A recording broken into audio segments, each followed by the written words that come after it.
up, everybody? It's your boy Static Shine. I'm back here with another YouTube video.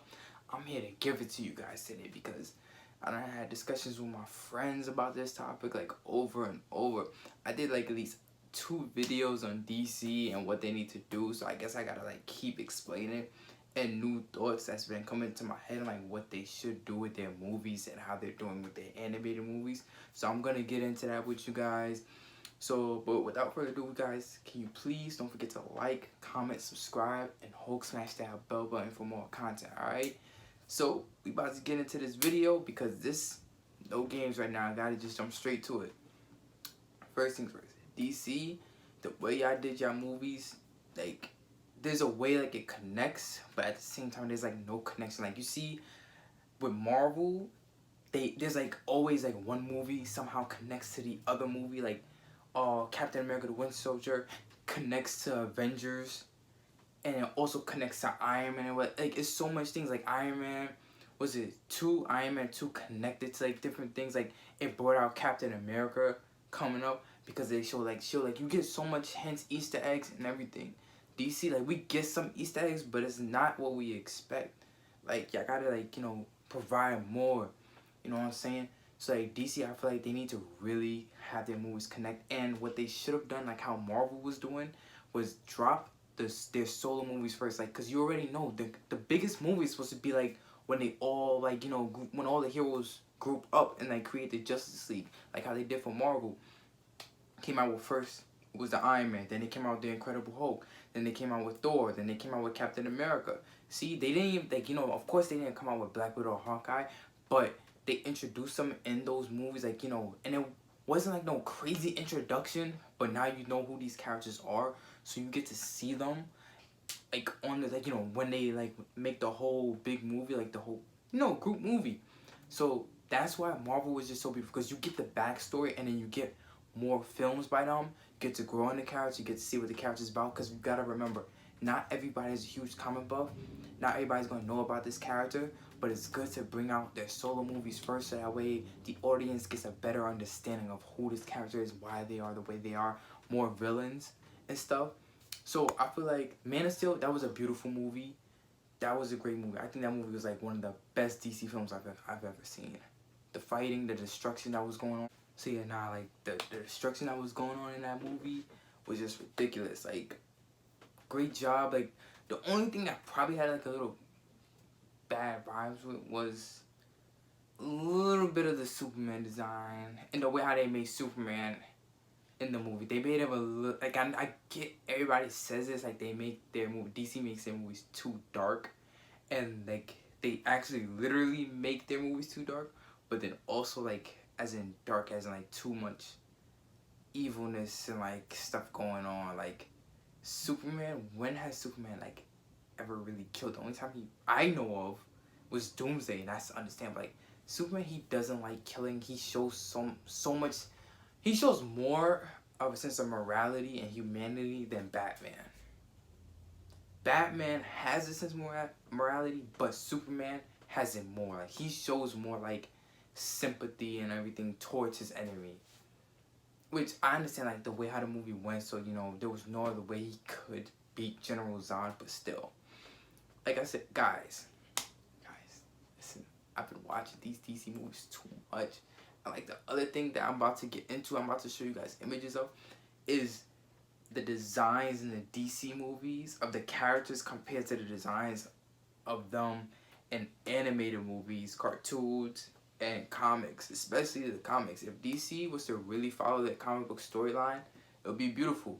Honestly, I think they should have really did each character one by one. Batman, Superman, and like, they just threw Batman out there and Batman versus Superman. Like, yeah, that's a huge topic everybody talks about. It was Batman versus Superman, but not, just don't throw it out there. And then you include Doomsday in the movie. That's not how it went. You know what? If that's how it went in the comics or anything like that, you guys know of, please leave a link. Leave the name of the comic where it actually happened, because I don't recall Doomsday ever appearing. Last time I remember in any Batman vs Superman I was reading was, it was when they were, you know, much older, obviously, and Green Arrow helped Batman create that like kryptonite arrow and stuff. That's what I remember. I remember like really reading that, and then they created an animated movie, which was valid. The animated movie I thought was better than the live action movie. Completely better. Like the way how see Batman vs Superman should have never came out before Justice League. Doomsday should have never been in Batman vs Superman. Wonder Woman should have never been in Batman vs Superman. They should have had their own separate movies. And you just threw Batman out there. Like, we didn't even get to see what his like you see the Robin outfits, like y'all just throwing this out there. Like now we just okay, like what, so where's Robin? What's going on? Like now you leaving us with so much things in our heads. And like with the Flash appearing in Batman vs Superman, like telling Bruce you was right, you know, Lois, she's the key and everything. So I guess, you know, that connected to the Justice League movie, which I thought was beautiful how they did that. But still, like, come on, y'all shouldn't have to get that. Nah, because then now, me being a comic buff, I'm over here thinking, what you call it, Injustice, the Injustice storyline, where Superman goes rogue and everything, and Batman was right the whole time. Like, Batman, he's paranoid. This guy has a plan for everything, so he always assumes that Superman's eventually gonna go rogue and turn to the dark side. So that was making me think, like, okay, is they're gonna make like an Injustice movie storyline? But then how are they gonna do that when we haven't even seen Nightwing, let alone Robin, yet in any movie? Like, come on. You know what? Let's just get straight to some designs and things like I feel like should have been different in movies like such as The Dark Knight. Yes, I'm gonna get not The Dark Knight. The Dark Knight Rises. I'm gonna get to that right now. Let's go. Alright, first things first, I gotta go with Bane as my number one priority right now because Bane is one of my top favorite DC villains. But look at the size of Bane. Bane was one of Batman's most toughest opponents. Bane is the one who broke Batman. You see how huge Bane is? We know Bane, like even in the animated, you know, movies. Look at him. He looks exactly like the comics, right? But like Bane was always a problem for Batman. You see the Venom toxin thing attached to his head. You see all this stuff right from the comics and the animated movies. Now look at Bane in the actual Dark Knight Rises movie. Nothing compared to the animated movies or the cartoons or anything like that. Animated movies, cartoons, or comics.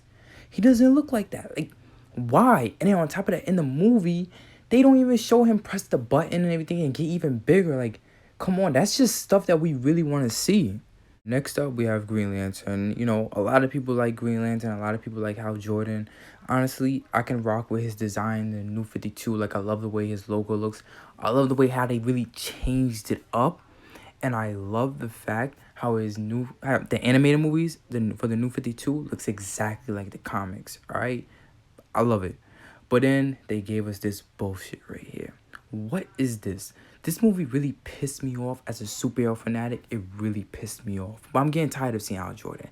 I want to see Jon Stewart. We the people want to be refreshed with something new. And then look at this. Idris Elba as the Jon Stewart Green Lantern would be a beautiful and fantastic idea. Why hasn't this been mentioned? Where is the movie at? Alright, next up we have The Flash. Now I'm highly upset with what they did with The Flash in the Justice League movie because they made The Flash look like a punk. Like, he over here telling Batman, oh, I don't fight. Like, I'm not a fighter.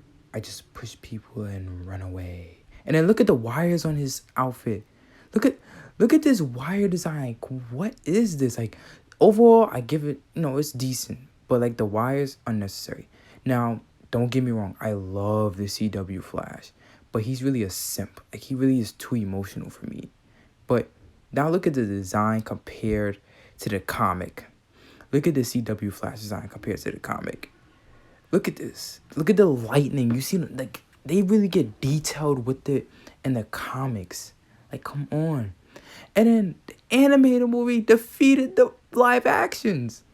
It's exactly like the comics. The lightning. This doesn't have the lightning, but the Flash still looks like a beast. I still love the Flash in this. He's a problem. The Flash is really a problem in the comics and cartoons. Alright, last but not least, we have the Justice League. This is how they look in the comics, the New 52, right? Now, this is how they looked in the live action movie. They look alright, they look decent, but it's not it. Now, look at the animated movies. Look at Shazam, look at Green Lantern, look at the Flash, Batman, Superman. Beautiful. Alright, guys, with all that being said, this is the end of the video. Hope you guys enjoyed. Don't forget to like, comment, subscribe, and smash that bell button for more content. See you to the next video. Recording. Okay. Hey guys, it's Levy's telling you guys to subscribe to my little bro's Static Shy, all right, YouTube channel. All right.